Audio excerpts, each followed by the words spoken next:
Ako si Pablo M. Valdez Jr., taga Barangay Bantog ng Rojas, Isabela. Ako po ay may karamdaman sa mata na matagal na nagkasakripisyo sa aking karamdaman.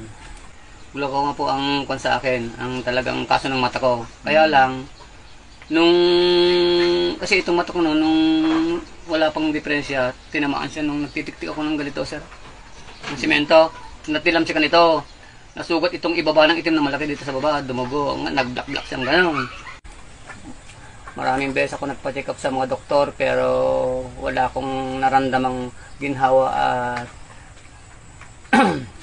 pagbabago sa aking mga mata.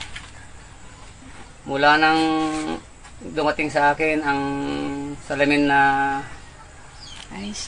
nabili ng anak ko, malaki na po ang ipinagbago ng aking mata. Sa unang araw pa lamang po ay nakaramdam na ako ng pagbabago.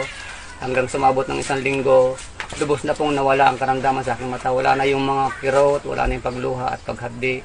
Hanggang sa ngayon, laking ginhawa ang ibinigay sa akin kasi nga nakakapagtrabaho na ako ng maayos. At nagpapasalamat po ako at nagkaroon ako ng ganitong salamin. Sir, anong salamin yan, sir? Iron spec po ba? Iron spec po ang salamin na nabili ng anak ko sa akin.